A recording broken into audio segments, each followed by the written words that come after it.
we're going to use these three metrics to illustrate how you would get your derivative metrics.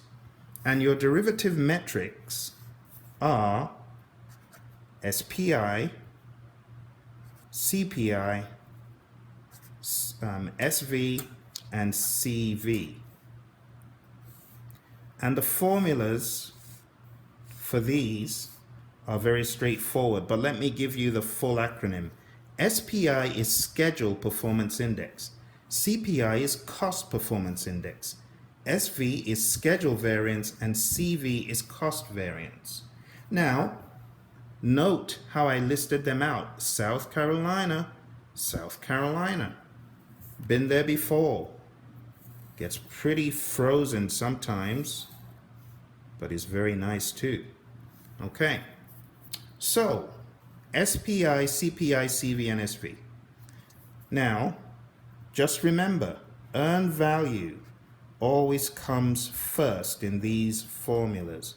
Just remember that. Okay?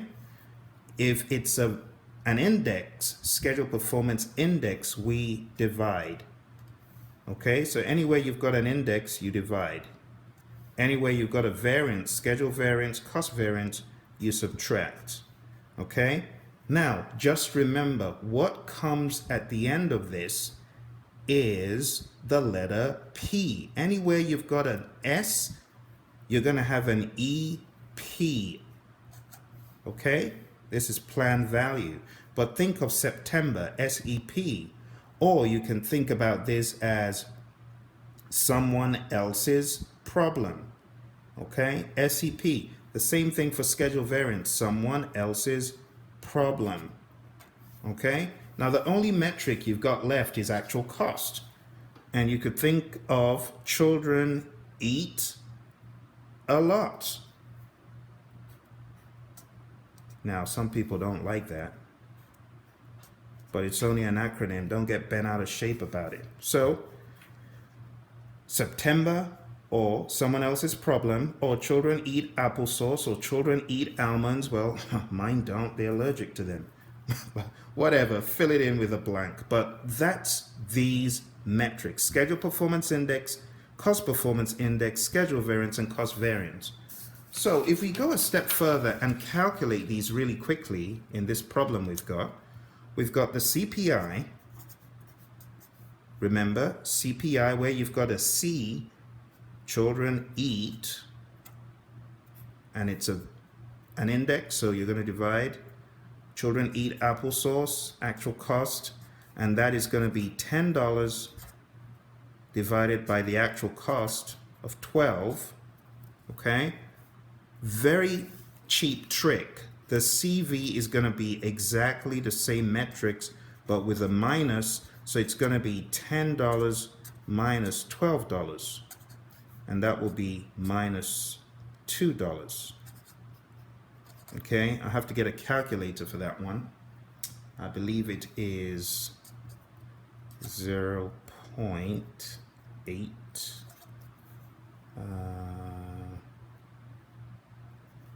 83, I think. I have to check out. And then SPI is going to be EV, remember, September divided by PV, SEP, and that's going to be, again, $10 divided by, in this case, the PV is 10, okay, and that will give us 1. That is a perfect number. Anytime it's equal to 1, it means you are right on target with the schedule or the cost, depending on what that is. So if it's an index and it's equal to 1, perfect. All right, and then the schedule variance is equal to EV minus PV, and that's equal to 10. Same numbers, 10 minus 10, and that's 0. Again, perfect world, perfect. So anytime you got a 1 for schedule performance index, you will have a 0 for the schedule variance. Zeros and ones are always welcome, okay? In this case, the 0.83 is less than 1. So anytime you have something less than 1, it means you are behind schedule or you are over budget. So in this case, it's the cost performance index this is over budget, and it shows how much you're over budget by. And we can see it from our initial workings that on day one, we spent $2 more than we should have to get that work done. All right?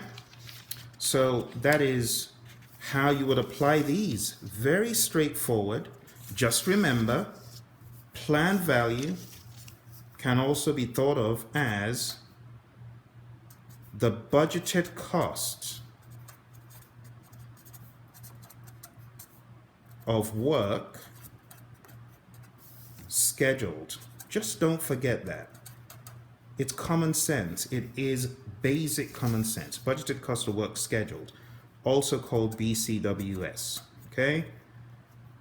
Earned value is also a budgeted cost of work, but the last letter is P for performed. Okay? Earned value is the budgeted cost of work performed. Think about it. The shaded area is the work performed. The budgeted cost for the work performed is $10.